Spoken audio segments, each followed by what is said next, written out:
So guys, क्या John Cena WWE payback में class match करते हुए नजर आएंगे?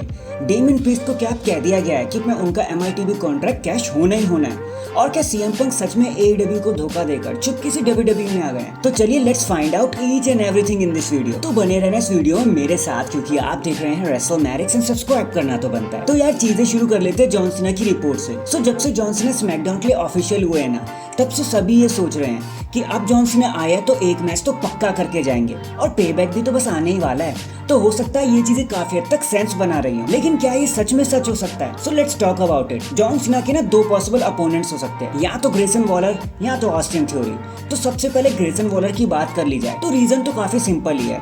जॉन सीना और Grayson Waller money in the bank London में फेस टू फेस आए थे, तो हो सकता है कि WWE इनको एक साथ बुक कर दे। लेकिन ऐसा कैसे हो सकता है? ग्रेसन वॉलर तो पहले से ही पेबैक के लिए बुक कर दिए गए हैं, जहाँ पर वो अपने शो को होस्ट करेंगे और उनके गेस्ट होंगे the American nightmare Cody Rhodes. तो ये मैच तो होने से रहा। Second, Austin theory. तो अब क्या जॉन सीना ऑस्टिन थ्योरी के साथ पार्ट 2 करते हुए नजर आएंगे? क्योंकि ऑस्टिन थ्योरी एक डर्टी फैशन में जीते थे जॉन सीना से, तो हो सकता है ये ऑफिशियल हो जाए। But hell no, Austin theory की डेट पहले से रे मिस्टीरियो के साथ पूरी तरीके से फिक्स कर दी गई है for the United state championship. So John Cena versus Austin theory भी नहीं हो सकता किसी भी तरीके से। तो बात एक्चुअली में सिर्फ इतनी है कि जॉन सीना सिर्फ एक अपीयरेंस के लिए आ रहे हैं। हो सकता है स्मैकडाउन में उन्हें एक इम्प्रॉम्प्टू मैच मिल जाए, तो शायद हम जॉन सीना को एक्शन में देख लें।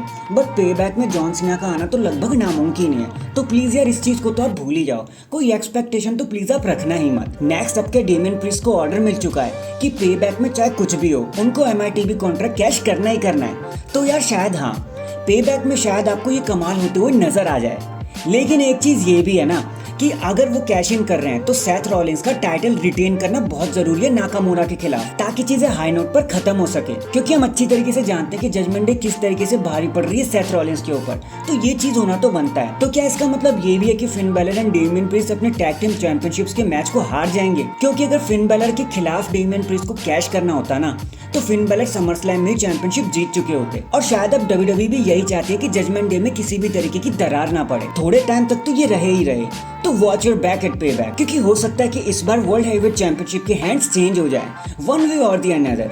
हो सकता है शिंसुके नाकामोरा सेथ रॉलिंस से जीत जाए, या फिर डेमियन प्रीस्ट अपने मनी इन द बैंक को कैश कर ले। खैर इसके बारे में कभी और बात करेंगे, क्योंकि अभी पेबैक की प्रेडिक्शन वीडियो भी आनी है, तो उसके लिए तो चैनल पे बने रहना। In the end guys, I really don't know कि the best in the world CM punk के साथ फाइनली हो क्या रहा है, क्योंकि अब तो बहुत ज्यादा स्ट्रॉन्ग रूमर्स आ रहे हैं कि CM पंक फाइनली रॉयल रंबल 2024 में रिटर्न कर लेंगे एंड फेस करते हुए नजर आ सकते हैं रोमन रेंस को for the universal heavyweight championship eight WrestleMania 40। लेकिन पहले तो आप ये जान लो कि CM पंक अभी भी एक मल्टी ईयर कॉन्ट्रैक्ट में है AEW के साथ। तो चलिए एनालाइज करते हैं कि ये रूमर आखिर आ क्यों रहा है। क्योंकि देखो, पहले तो ये कि CM पंक को बैक स्टेज में बहुत ज्यादा हीट मिल रही है, उनकी लड़ाई हर किसी से हो रही है, वो कभी इससे भिड़ जाते हैं तो कभी उससे भिड़ जाते हैं। एंड ऐसा ही कुछ ऑल इन पेपर व्यू में हुआ। हाल ही में वो जैक पेरी से भिड़ गए थे, उनका कुछ रियल क्लास वाला स्पॉट हो गया था उन दोनों के बीच में, मतलब Jack peri and CM punk के बीच में। जैक पेरी ने किसी तरीके का टॉन्ट कर दिया था अपने मैच के दौरान CM पंक को, और उसके बाद तो उन्होंने लड़ना ही शुरू कर दिया।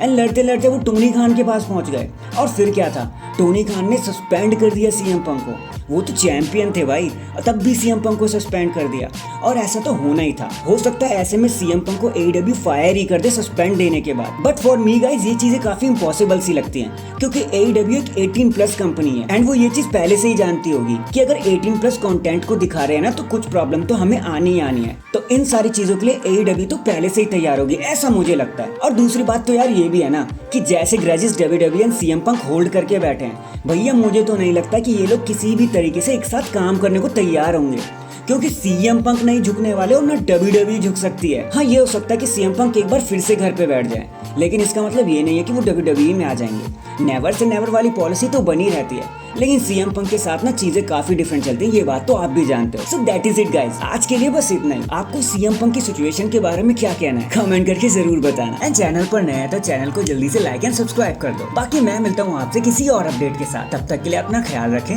और खुश रहें।